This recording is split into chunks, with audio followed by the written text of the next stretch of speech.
5 years old, and I am very proud. My father has just built the best outhouse in our little village in Ukraine.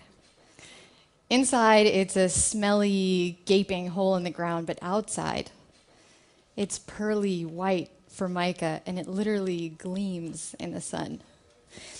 This makes me feel so proud, so important, that I appoint myself the leader of my little group of friends, and I devise missions for us.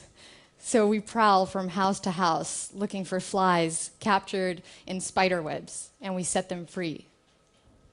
4 years earlier, when I was 1, after the Chernobyl accident, the rain came down black, and my sister's hair fell out in clumps, and I spent 9 months in the hospital.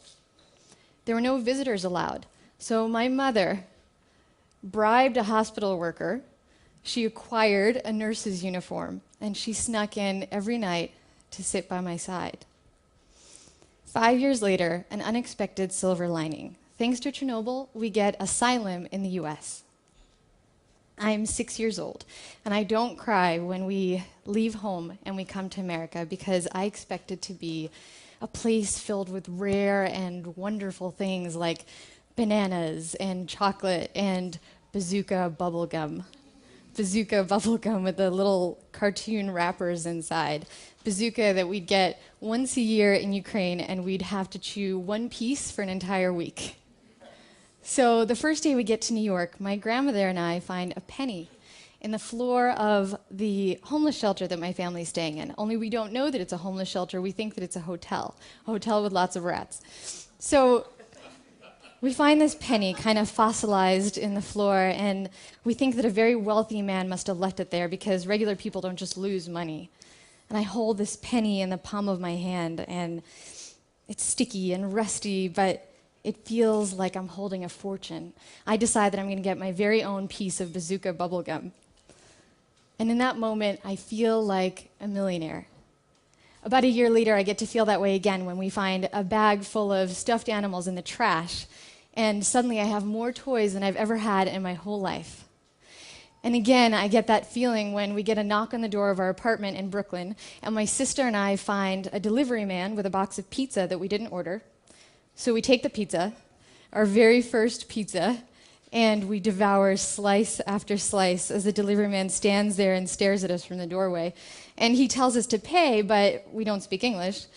My mother comes out, and he asks her for money, but she doesn't have enough. She walks 50 blocks to and from work every day just to avoid spending money on bus fare. Then our neighbor pops her head in, and she turns red with rage when she realizes that those immigrants from downstairs have somehow gotten their hands on her pizza. Everyone's upset, but the pizza is delicious. It doesn't hit me until years later just how little we had. On our 10-year anniversary of being in the US, we decided to celebrate by reserving a room at the hotel that we first stayed in when we got to the US. The man at the front desk laughs, and he says, "You can't reserve a room here. This is a homeless shelter." And we were shocked. My husband, Brian, was also homeless as a kid. His family lost everything, and at age 11, he had to live in motels with his dad. Motels that would round up all of their food and keep it hostage until they were able to pay the bill. And one time, when he finally got his box of Frosted Flakes back, it was crawling with roaches. But he did have one thing.